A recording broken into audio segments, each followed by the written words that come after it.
Good afternoon, everyone. I'm Ophelia, the Mystic Muse. That was what someone called me one day. They said, you should use that, because that's what you are. Okay.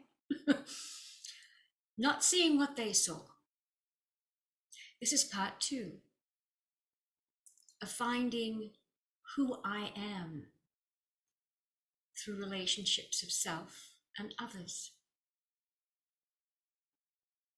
It's also about finding who you are. That's my goal. That's my guidance, is to give you, the viewer, the listener,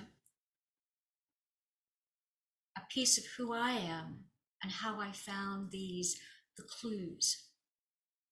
Because in today's world and day and age of time and space, the world is very, very different to when I grew up. Way even more different to when my father grew up, obviously. And way more different from the world that we are being pushed into. And most specifically, the younger generations that are going and being pushed into a world that I am horrified to even contemplate. And it breaks my heart to see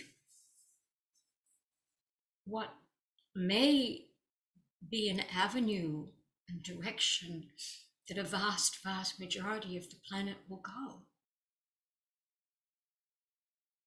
I came onto this planet early on, not realizing, but also having a voice. My voice got me into trouble. Sometimes it was a silent voice, the voice of insecurity. And other times it was a voice of sharing things that I'd seen that nobody else had seen.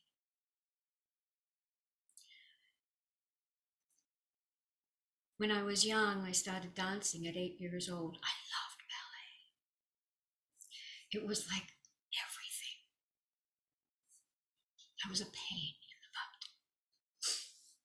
And eventually I did obviously take dance lessons, ballet lessons, and I did for many, many, many years, and I danced some professionally as well, until that was moved on to another experience. I expressed through my body. It's where I learned how to express that which was coming out of my hands, my feet, my paws, my life force. Even now as I speak to you, when I do healing work, it's this space between the hands, between me and you, between the air, in the airways. That is the power of life. It is not this. It is the breath that we breathe in and out. It is the soul matrix blueprint that we were birthed with, that chose to come in and be in this vehicle as a body through the imprint of our mother and our father and their lineage and his lineage. And then I am the vibrational frequency of the snowball of snowflakes of memory coming in. And excuse me, I get passionate and I get wow, because this is really important to me.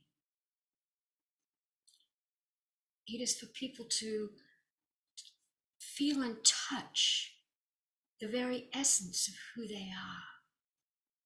No matter who they are, where they come from, what their lifestyle is, what their country of origin is, what their beliefs are, what their perceptions of themselves are, what are the perceptions that have been put on them.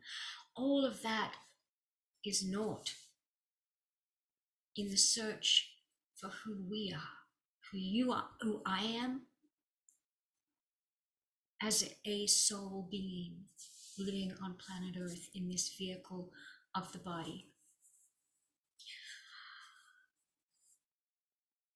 Where you are, who you chose as parents, where you come from, what your life experiences are, mold the view that you have of the world. Some of them can be very narrow, in as much as you have chosen this lifetime to live in a smaller environment. Perhaps in other lifetimes you were wild and out in the greater world that has completely disappeared. Worlds that have been wiped off the planet of knowledge that used to exist, that we don't know about, or some of them we are learning about. But we can't really know about them because we are in a completely different dimensional frequency of experience. And this is what the consciousness is about. If you are low consciousness, you can only know and see the world based on the frequencies that are aligning with that particular dimension. Even in this living place. And others, you can see your experiences will expand your view. Every experience you have, nourish it, praise it, no matter how light and lovely and loving and powerful it was, or dark and tragic and painful. Most especially cherish them, because they will be your greatest teachers.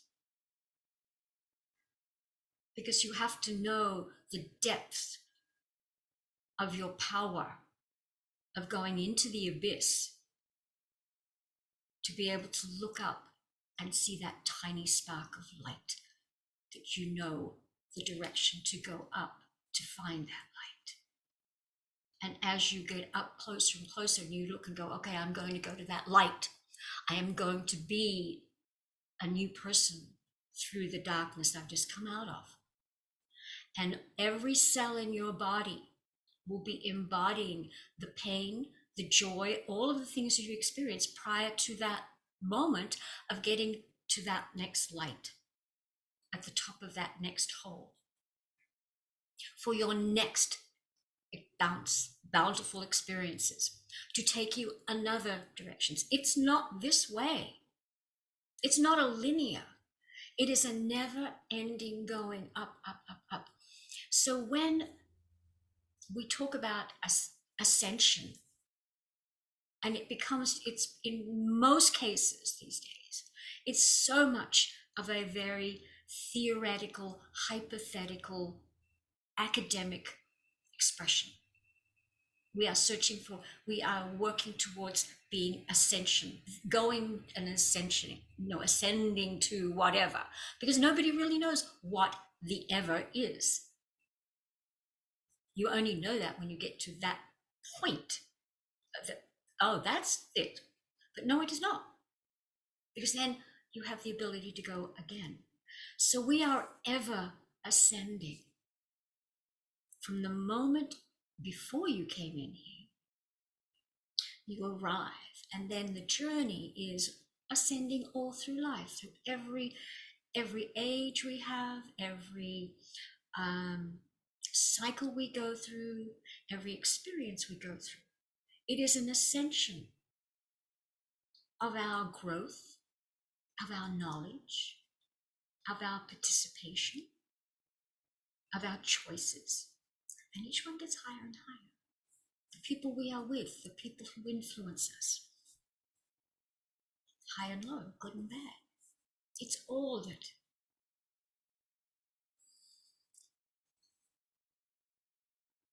So, how did I get to who I am today? It was the beginning. And then I've always been curious. When I was 13, 14 years old, I grew up in Australia. I was born and grew up in Australia. Like the other ends, believe me, when I was growing up, I thought I was at the other side of the planet into no man's land. How do I ever get out of this? But because I knew I was down under, I knew I was here, and it was like the rest of the world was out there, and I was down here. And there was this yearning. So when I was about 13, 14 years old, I was given a transistor radio. It had a leather case on it. It was about that size, and had a long aerial. And back then, you took the long aerial out, and that was your antenna. That picked up the airwave signals, the radio signals. And I remember I had a little tiny room at the top, up the top of the stairs in this house, and the window faced Sydney Harbour. So when I opened the window, I could see the lights, and I could see the Opera House didn't exist back then. This was long before the Opera House was built. Well, actually, well, it was years before that. And I saw magnificent Sydney Harbour, but then I get my aerial on in the middle at the night when everybody's asleep. I'm pointing this aerial, trying to get some sort of signal because the house wasn't, had thick walls and it wasn't really good reception. And one night, searching for the signal to listen to music and very quietly.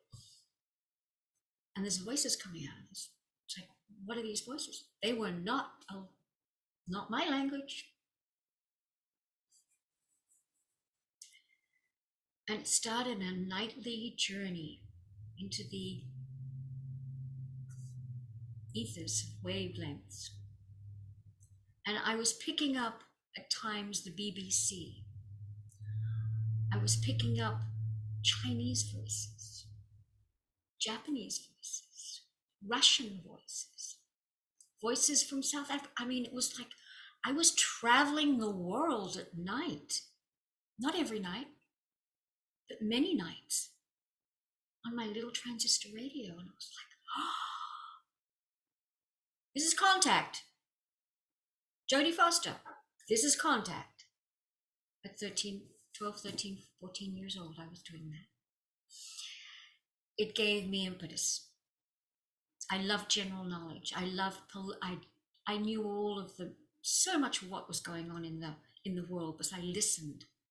And I read the papers, I listened to conversations and stories and the politics of Sukarno and of Mubarak, all the different world leaders back then and what was going on, and Robert Menzies and all John Holt and blah, blah, blah, blah, all of them. What was going on in England and Russia and South Africa and everywhere. I was aching for knowledge. Then, if I take you back and where it started,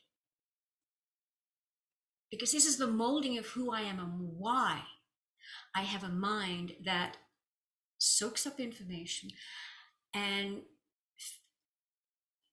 can meet anybody from any country in languages that I don't even understand.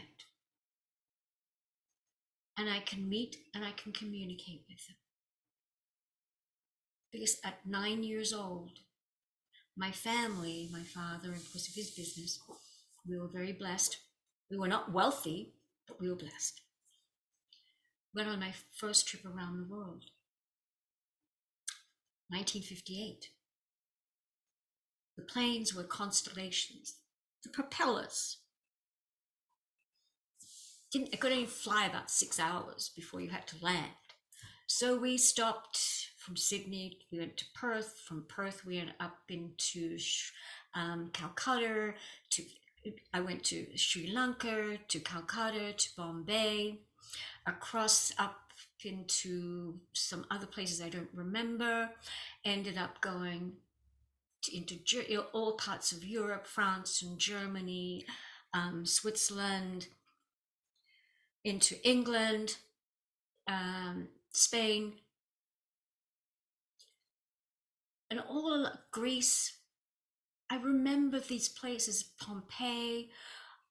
walking through places when I was 9 years old, and it's like I knew I'd been there a long time ago, but I was meeting people. We were the only Australian family traveling, about 4 children. My brother was 2 years old. Nuts. We were going places that I just pulled in the energy of these places and the history of these places, and it's like I knew them. I knew people. I appreciated that first trip. Was 12 years after World War II ended. I'm in Germany and France and England, seeing buildings completely still bombed. They hadn't been repaired yet, and people, and I appreciated. I had a whole different view of people and going, wow, this is what I read about. This is what I heard about. This is what the war was about. And it touched deep inside of me about what hatred does, what anger does, what love does, what power does, what courage is. But I didn't know it back then. I had no idea back then what all these things. But now I look back and I was like, these were the seeds I was being given in the beginning. 1961, we took a different trip on a ship, the Oriana, from Sydney to Southampton. And we went to a lot of different places, different ports. And we went through the Red Sea, Port Said, at the tip of the Red Sea. And we went up through the Red Sea and through the Suez Canal. Now, the Suez Canal was built in 1856, and completed in 1869 to join the Red Sea with the Mediterranean. And that opened the door for ships to go from the Southern Hemisphere all the way up into the Mediterranean and up without going all the way through and around South America. Huge, huge opening for the world. And I remember this huge ship, and we were going, and it was no space hardly at all going through this canal. And there were people, the regular people, walking and waving and laughing, and villages all along the 193 kilometers of the Suez Canal. And we stopped. There was a couple of places that we stopped at the beginning of the canal and then at the end, and it was still all in Egypt. And people were open and joyful. It's like, and it was, many of them didn't speak anything but their native language, and then a few were speaking English. But it didn't matter, because you could tell by the joy that I had and the people, most of us on the ship had, at seeing and meeting others that we would never have got a chance to see and meet. Completely different people, and the food and the smells are like, and it opened me again. And then going through the Mediterranean, then we went up through past the Rock of Gibraltar and through the Bay of Biscay and the horrible, horrible seas, and we get to Southampton. And that's where I met my grandmother and my aunt. So my father's family.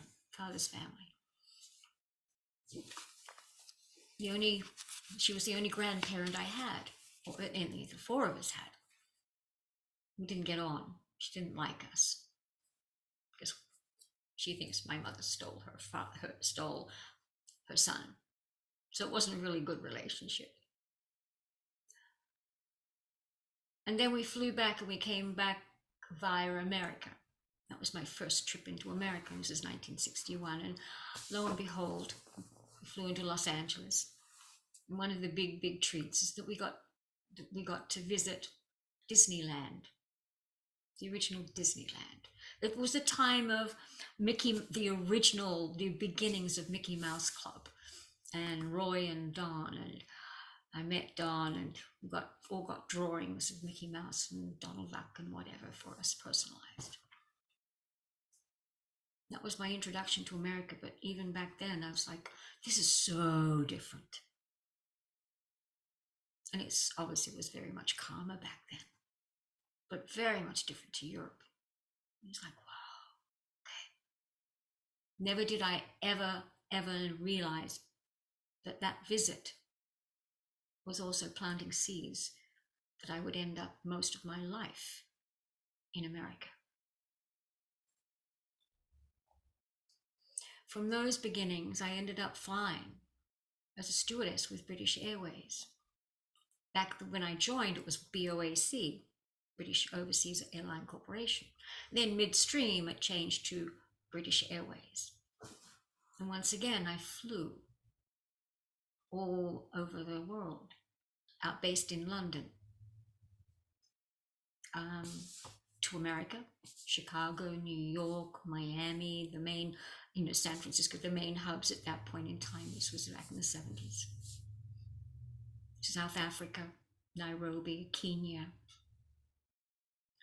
and then Japan, China, not China, but Japan, Korea, back down to Seoul, and then down to Australia, and then back up again, and through India and Bahrain, and it continued. It's like, why am I being shown all of this?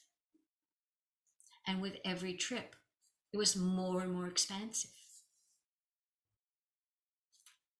In 1969, I was 20. My parents took 6 months to go and live in Monte Carlo.